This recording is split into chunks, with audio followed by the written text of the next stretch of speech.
Assalamualaikum. Hari ini kita akan belajar tentang penggunaan to be, is, are, was, were di dalam bahasa Inggris. To be terdiri dari is, are, sedangkan was dan were merupakan bentuk masa lampaunya. To be sering diartikan sebagai adalah, namun pada kenyataannya to be tidak diartikan dalam bahasa Indonesia. Yang harus kita ketahui adalah to be digunakan sebagai penghubung antara subjek dan predikat. To be bisa dikatakan sebagai kata bantu dalam suatu kalimat. Pengertian to be, dipakai untuk orang pertama berpasangan dengan I, sedangkan is dipakai untuk orang ketiga tunggal berpasangan dengan she, he, it. Sedangkan are dipakai untuk menunjukkan orang yang lebih dari satu atau jamak dan orang kedua berpasangan dengan you, we, they.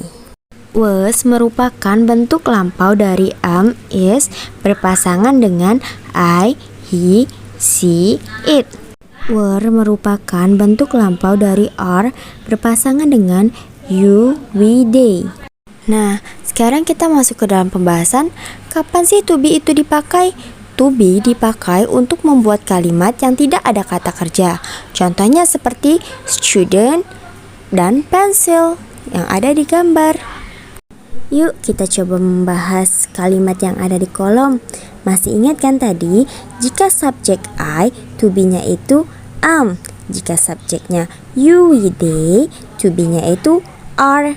Dan he or she, to be-nya itu is. Dan it, to be-nya itu is juga. Untuk fungsi verb to be dalam bahasa Inggris yang penggunaannya sebagai kata penghubung antara subjek dengan kata benda, susunannya bisa terlihat dalam rumus subject plus to be, is, are plus object. Contohnya seperti I am a student. You are students. Nah, masih ingat kan penggunaan kata s di belakang kalimat? Itu menandakan bahwa kata itu lebih dari satu atau jamak. Masih ingat juga kan penggunaan are? Are itu digunakan untuk menunjukkan orang yang lebih dari satu atau jamak. Makanya itu students menggunakan are. He or she is a student. Masih ingat kan jika to be is dipakai untuk orang ketiga tunggal. He or she, a student merupakan objek tunggal. It is a pencil. Sama penjelasannya. Is itu masih digunakan untuk orang ketiga tunggal. A pencil merupakan benda tunggal. Penggunaan to be, was, and were digunakan untuk menyatakan masa lampau. To be was biasanya subjeknya itu adalah he, she, it, and I. Sedangkan were subjeknya itu they, we, you. Contoh kalimat menggunakan to be, was, and were. I was a student 2 years ago.